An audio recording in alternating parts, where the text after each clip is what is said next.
Hi there, welcome back to Love and Money. My name's Andrew Johnson. Mark Scroggins. So here we're to talk to Mark Scroggins, the love expert, or at least the man who deals with a lot of love distortions, you could say. So one of your alumnus, Tristin Thompson, has had pretty interesting in the news lately. He's been not paying his baby mamas. I'd love to hear your reaction to that little tidbit of news. You know, obviously I like Tristin, you know, being a fellow horn, but yeah, there's been some publicity, and who knows what the hell is going on there. You know, he's apparently, you know, 2 women pregnant at the same time, or babies, I'm sorry, not pregnant. I guess they would have been pregnant at the same time, but babies within close proximity to one another. But apparently his team put something out there about all the stuff that he has done, and baby mama and her team then sent something to People magazine saying, whoa, that's bullshit. He hadn't done anything. And so the important thing to do is, if you are going to have a child, make sure, and let me back up for a second. If you're going to have a child out of wedlock, contribute some money, okay, during the pregnancy. Once they have the child, it's always a good idea to see the child, and then you need to be contributing financially. What about paternity testing? How does that work? So that's another thing that needs to be done. So there's certain things that can be done as far as signing up on the paternity registry, et cetera, et cetera. But the easiest thing to know is, you know, within a period of 4 years, you can get a DNA test. Now, all of this can be avoided if you would simply wrap that rascal and not have the child in the first place. Indeed. Right? Safe sex. There you go, Mark. There you go. I never thought this would be going back to high school, but I really appreciate it. I didn't think that I was going to be like the you know, high school health ed teacher. The arbiter of safe sex here. Exactly. So speaking of ways that can certainly make your relationship more rocky, right. We've seen a pretty interesting study that's come out of the CDC of all places, which is pretty interesting. I guess they don't have other things to do in terms of advancing COVID and getting our lives back on track here. Right. But it says about 75% more likely to get divorced if you have a friend that gets divorced. That's very interesting. Yeah, I mean, you know, who knows where? First of all, I've got a question. What the hell is the CDC getting involved in, you know, taking a poll on this? How do they obtain that type of data? Which is kind of interesting. I mean, my personal belief along those lines is that if you're around a bunch of people that have already gotten divorced, and that's the crew that you typically run with, then you are seeing that, hey, maybe it's not that difficult, maybe it's not that scary, and so you know, then it's easier to actually take that step. Now, you know, there were studies. God, this has probably been 8 to 10 years ago, but they were talking about, you know, the whole thing of starter marriages. Oh.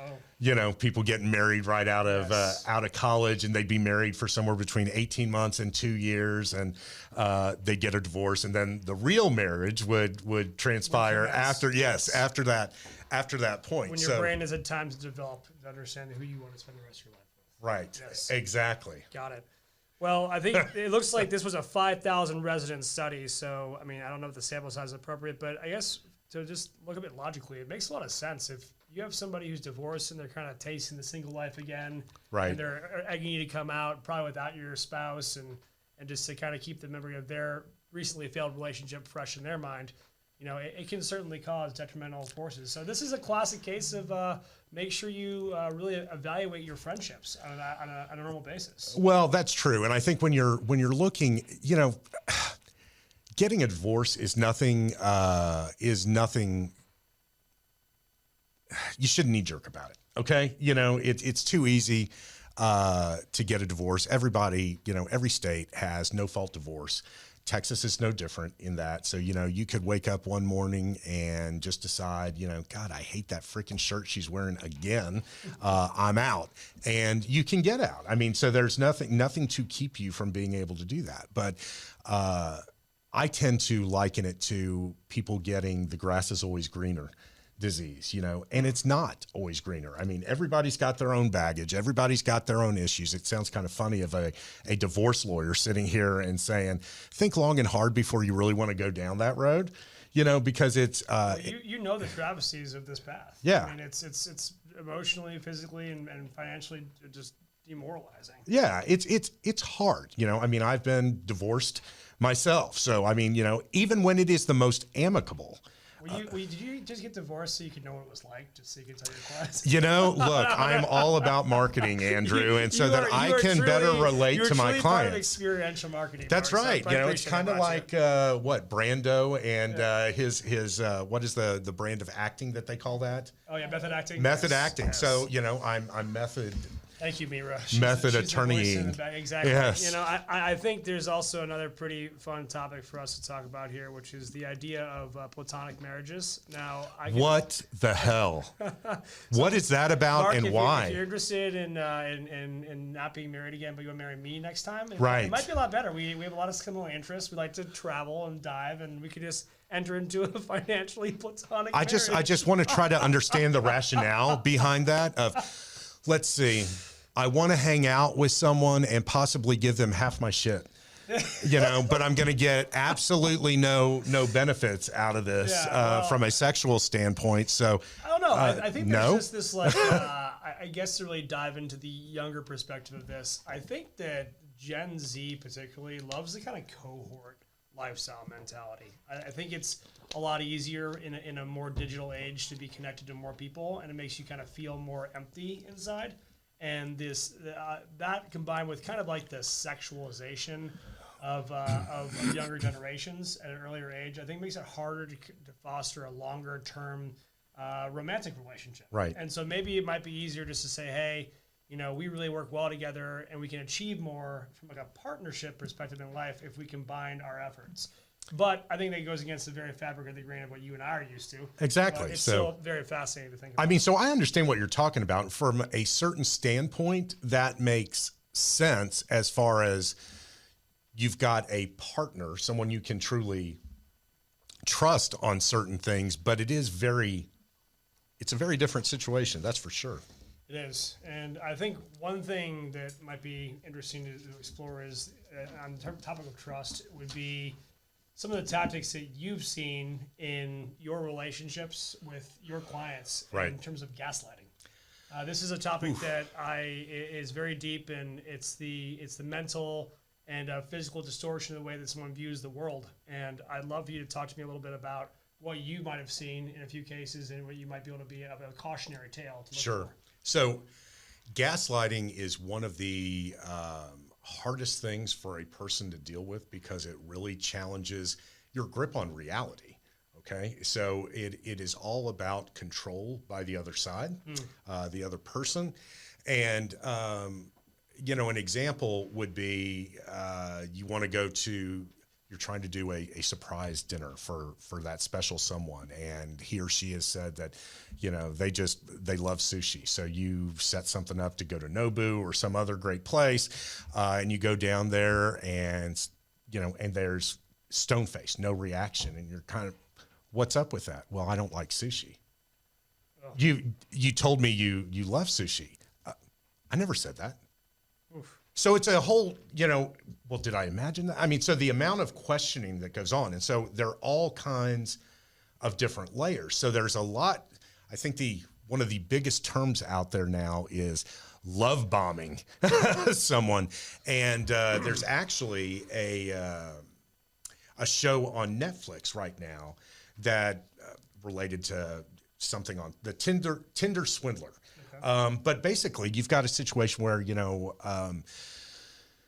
in this case, the Tinder swindler is a male and just sweeping these women off their feet and then absolutely destroying them financially. And one of the things this love bombing is, if you think of it from the standpoint of a hard sell, okay, so they come in and they make a good impression, but then it's over the top as far as lots of different gifts and the expressions of emotion, I love you way too early, and the deep thoughts. And then that tends to be coupled with once they've got the hook in, then it's a pulling back, and this gaslighting tends to start happening a lot. And that can be done in so many different forms. And so, they start there are little excuses from a financial standpoint that don't seem to be any big deal at first until you can step back and look. But when you're that emotionally involved with someone, it's difficult to really look at it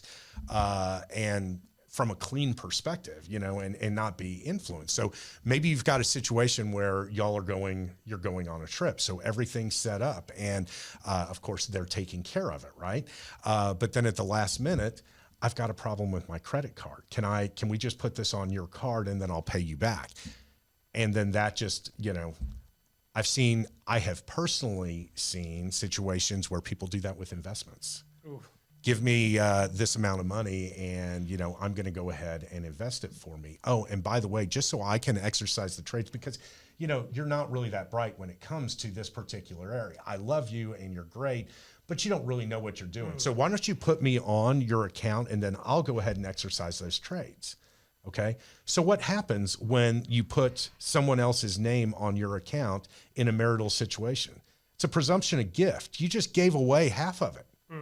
Okay. Yeah. And so then what happens? So, you know, do they actually exercise the trade? So funny talking about gold, right? So there were some issues with gold here. So did they go out and get gold bars and things start to disappear? And well, it's not quite like a paper trail where you can track down, you know, where exactly bars go, you know? So all of that kind of stuff is really, really difficult to deal with. So my biggest point of advice on that would be, if you feel like somebody is gaslighting you in a romantic situation or even in a friendship scenario, I mean, because this happens, you know, across 100%. The board, it is not limited to romantic relationships. But if you think somebody is gaslighting you, try to take a step back, talk to a good friend, talk to a counselor, go in and explain what the situation is and get their feedback on it, because you don't want to be in a situation like that. All of a sudden, you wake up the next day and, you know, these people were talking about hundreds of thousands of dollars going away. Yeah, I can't fathom that at all. Yeah. And I will say too, this is just a small tidbit for all you out there. I think that if you are in a estate planning situation, this is a bit off topic, so my apologies. Don't go throwing your name on a parent's account to make it easier on you. I know that sounds like something that could be easier to be done, but it really makes it challenging from a tax and inheritance perspective because it does not allow you to enjoy that step-up in basis. So that was my quick interlude on that. Well, hey, that is a great piece of advice because, you know, I'm 54. And so, you know, I'm getting with, you know, parents getting to that certain age where they're things you're trying to do. And so it sounds like that is another scenario, like the law, where logic does not always make a whole lot of sense. It makes it seem like a lot easier to just throw your name on that account, and it's not. It makes things a lot more traumatizing. Well, speaking of things that are kind of interesting from like a generational perspective, because I enjoyed the study of generationology. What did you think about the Super Bowl halftime show? I loved it.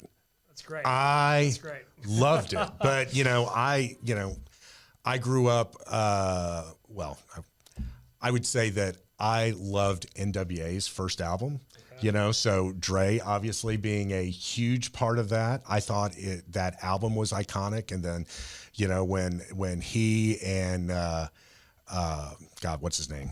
Suge, that Suge created, yes. You know, their label. And then he found Snoop Dogg and Eminem. I mean, it is just unbelievable that whole crew. Not a big Kendrick Lamar guy, but the rest of it I just thought was absolutely phenomenal. Yeah, well, Chunky 50 Cent was something to be admired. Yeah, he had a little different look. He was he's seeing him so shredded. So right. I think the funny thing in terms of observation was that I was at a party with pretty much all people around my age, which is like the kind of early to mid 30s.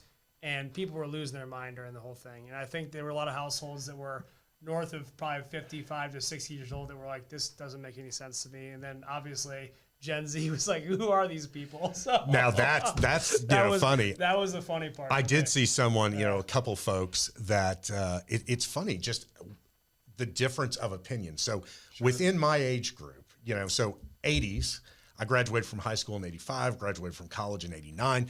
That was the heyday of this stuff and into the you know, old school rap and hip hop.